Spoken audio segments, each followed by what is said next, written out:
ইরানে যে মার্কিন হামলা হয়েছে তার এবার নিন্দা চীনের। আরো একবার আপনাদেরকে জানিয়ে রাখি, ইরানে যে মার্কিন হামলা হয়েছে তার নিন্দা এবার চীনের। চীনের বক্তব্য, আমেরিকার এই হামলা আইন লঙ্ঘন করেছে। আমেরিকার এই হামলা কার্যত আইন লঙ্ঘন করেছে, এমনটাই বক্তব্য চীনের।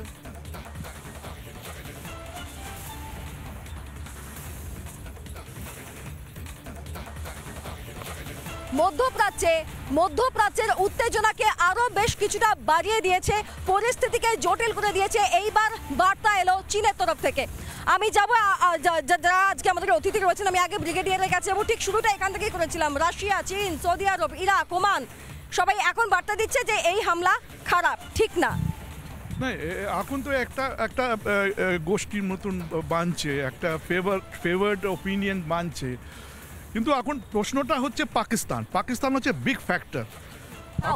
এখন দেখুন, এই যে অপারেশন রাইজিং লায়নে পাকিস্তান বেস ইউজ হয়েছে রিফিউলিংয়ের জন্যে, ঠিক আছে। আর যদি আমেরিকা ইরানে যায় তো পাকিস্তানকে বেস ইউজ করতেই হবে, ওর বেসটা ইউজ করতেই হবে, তাছাড়া কিছু নেই। আর পাকিস্তান যেটা আছে সেটা তো একটা দেশ যে দুমুখো দেশ, ঠিক আছে।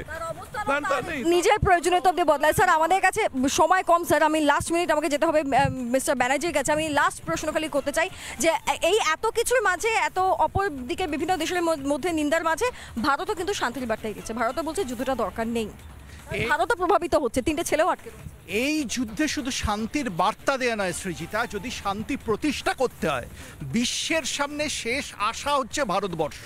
কারণ ভারত একমাত্র দেশ যারা কিন্তু ইসরায়েলি হানা ইরানের SCO 10টি দেশের মধ্যে একটি ভারত, 9টি দেশ নিন্দে করেছে, ভারত নিন্দে করেনি। এখন অবধি ভারত মার্কিন হামলা সরাসরি নিন্দে করেনি, অন্যান্য দেশ করছে।